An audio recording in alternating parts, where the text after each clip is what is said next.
Les experts estiment que 25 à 50% des recherches débutent par une requête IA. La question que vous posez sûrement, c'est est-ce que ChatGPT cite ma marque quand on lui pose une question sur mon secteur? Non, alors cette vidéo est faite pour vous parce que je vais vous expliquer qu'est-ce que le GEO et comment en tirer parti pour ranker dans les IA. Dans cette vidéo, on va voir qu'est-ce que le GEO en moins de 60 secondes, pourquoi est-il fondamentalement différent du SEO et ce que vous pouvez faire cette semaine pour commencer. Bon, c'est bien beau tout ça, mais qu'est-ce que le GEO? Le GEO, dit Generative Engine Optimization, c'est l'ensemble des techniques qui permettent à votre contenu d'être sélectionné et cité par une IA générative comme ChatGPT, Perplexity, Gemini. Ce n'est pas du SEO pour Google, c'est de l'optimisation pour les LLM. C'est très important de faire la différence. Les LLM fonctionnent en combinant les deux couches, donc pour être cité, il faut exister dans les deux. Il y a une base de connaissances entraînée plus la recherche web en temps réel, donc on va vraiment devoir optimiser les deux. Même si pour les requêtes commerciales, donc là où il y a un réel intérêt business derrière, c'est surtout la recherche web en temps réel qui est utilisée dans presque 99% des cas.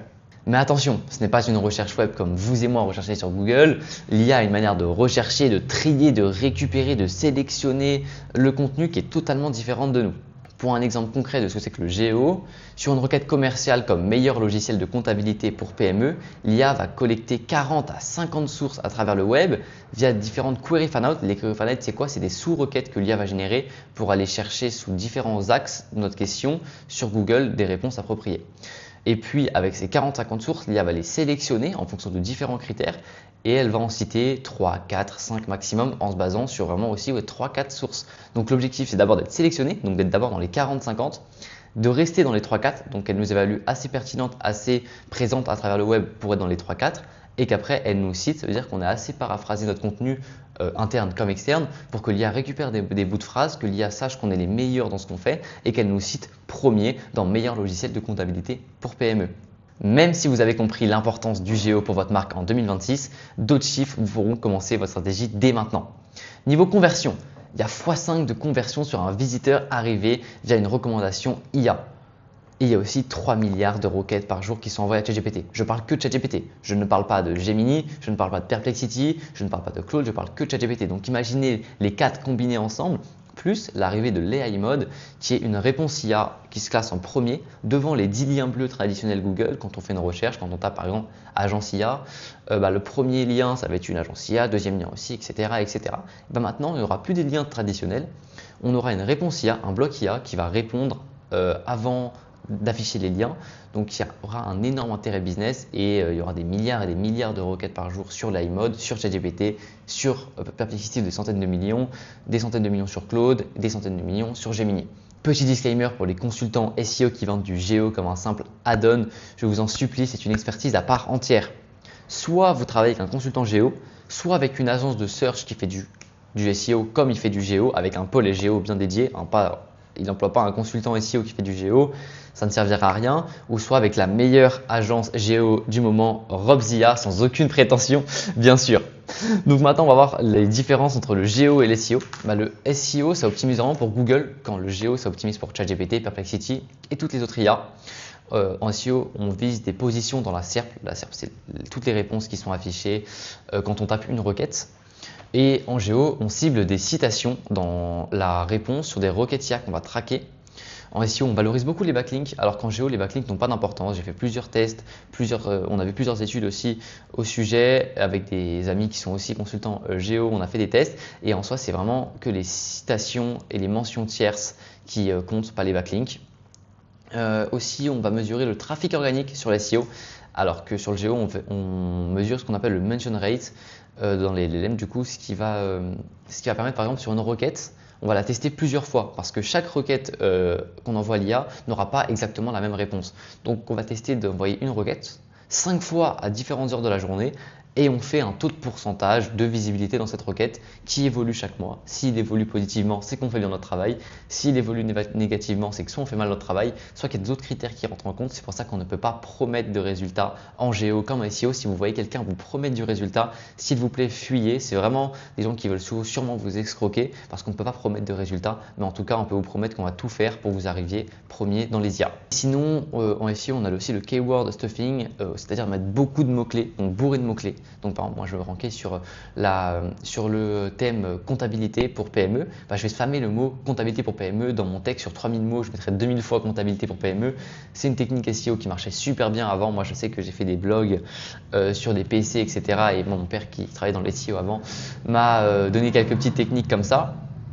Alors que dans le Géo, on a fait des tests, Princeton a fait une étude sur ça carrément, le keyword stuffing réduit de 10% votre visibilité sur un même texte. Donc sur un même texte, juste on bourre de mots-clés, vous avez 10% de moins de visibilité. Donc c'est même pas que ça n'apporte rien, c'est que ça apporte en négatif. Si j'avais une phrase à laisser à cette comparaison, le Géo ne remplace pas le SEO, il l'augmente. Vous avez besoin des deux parce qu'il y a de la recherche sur Google, il y a de la recherche sur les IA, mais c'est une discipline à part entière.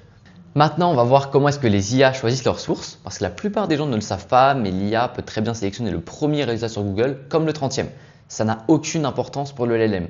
L'objectif derrière chaque consultant Géo, c'est de comprendre comment se passe la récupération de la data.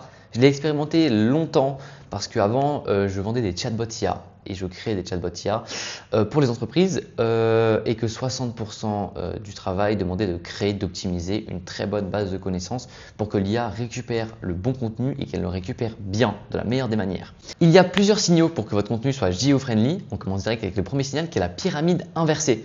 La réponse directe en première phrase. Dès le début, on met la réponse claire qui ne tourne pas autour du pot. Parce que si on tourne autour du pot, le LLM va passer au site suivant parce qu'il faut savoir qu'il a une limite de tokens par site. Donc ça veut dire qu'il ne peut pas crawler à l'infini tous les sites, dans toutes les pages. Il pourrait nous apporter une réponse beaucoup plus qualitative. Certes, je suis d'accord avec vous, mais ça coûterait beaucoup trop cher à OpenAI. Le deuxième signal, ça va être la densité factuelle avec attribution. Des chiffres précis, des études citées, des noms d'experts avec fonction. En global, il faudrait 5 à 7 citations sourcées pour 1000 mots. C'est le meilleur score de crédibilité selon Princeton. Le troisième signal va être l'autorité externe vérifiable. Donc, c'est-à-dire être cité dans la presse, sur Reddit, sur YouTube. Parce que comme je l'ai dit tout à l'heure, l'IA va générer plusieurs sous-requêtes avant de nous citer pour prendre vraiment tout le champ sémantique du sujet et pour apporter la meilleure des réponses. Donc nous, si on crée beaucoup d'articles de blog qui couvrent chacune de ces requêtes-là, qu'en plus de ça, on est cité sur ces sous-requêtes sur des sites comme Reddit, comme de la presse et qu'on a des vidéos YouTube qui répondent à ces requêtes-là, l'IA sur les 50 sources qu'elle va récupérer, il y en aura peut-être au moins 15 qui seront à nous, c'est énorme, mais il y en aura 15 qui seront à nous, où on est cité sur les 15. Donc il peut y avoir 8 sur notre site, 3 sur Reddit, 4 sur YouTube, une dans la presse par exemple, et que si ces 15-là, on a les plus géo-friendly, avec une pyramide inversée, une densité factuelle, des bonnes données structurées, etc., c'est sûrement nous. En tout cas, on a de grandes chances que ce soit nous qui soyons cités en premier. Et donc, c'est comme ça que marche le Géo.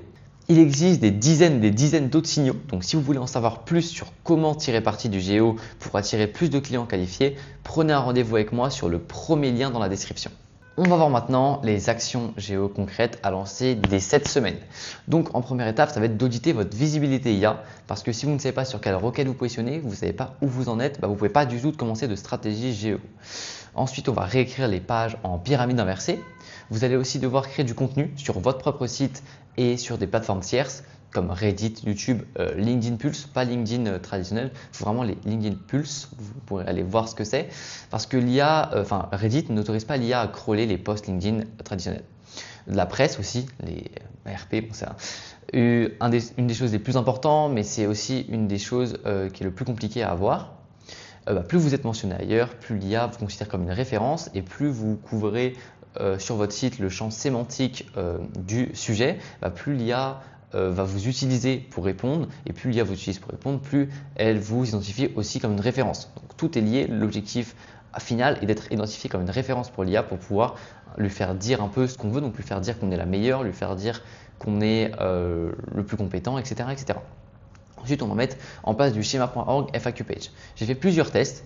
Avoir un schema.org FAQ page, ça permet vraiment à l'IA de récupérer les FAQ d'une meilleure manière que s'il les récupérait via le HTML. Déjà qu'il les récupère via le FAQ page, c'est une super bonne idée. Ensuite, il y a un deuxième tip, ce qui est un peu comme du black hat, mais pour le Géo, c'est le fait de spammer les FAQ page. Donc d'en mettre plein, même si elles ne sont pas visibles sur la page visuellement, on peut en mettre dans les données structurées une bonne vingtaine, une bonne trentaine. Des fois, ça marche. C'est pas une technique long terme, il ne faut pas se baser sur ça pour ranker sur le Géo, mais c'est des petits tips, plein de petits tips comme ça qui permettent de remonter et de ranker en Géo. Le cinquième tips, qui est sûrement le meilleur tip, c'est de s'abonner à cette chaîne parce qu'il y a un format géo qui sort toutes les 2 semaines. Vous pouvez aussi aller voir mon site internet robz.fr, robz.fr, où je publie des articles de blog environ 3, 4 à 5 par semaine sur du contenu aussi sur le géo. Donc les 5 choses à retenir, le récapitulatif de cette vidéo, c'est que de 1 que le GEO c'est égal à l'optimisation pour les logiciels génératifs. Donc ce n'est pas du SEO. 25 à 50% des recherches débutent désormais par une requête IA. L'LLM cite les contenus structurés, factuels et validés par des sources externes. Le GEO complète le SEO, il ne le remplace pas. La visibilité IA se mesure en part de mention et se travaille dès aujourd'hui. Bref, j'espère que cette vidéo vous a plu. Merci de l'avoir regardée jusqu'à la fin. Si vous voulez savoir où est votre marque dans les IA, n'hésitez pas à prendre un appel avec moi 100% gratuitement au premier lien dans la description. Et si cette vidéo vous a été utile, n'hésitez pas à vous abonner. Je ne demande jamais, mais abonnez-vous parce que je publie chaque 2 semaines du contenu sur le GEO et sur l'IA.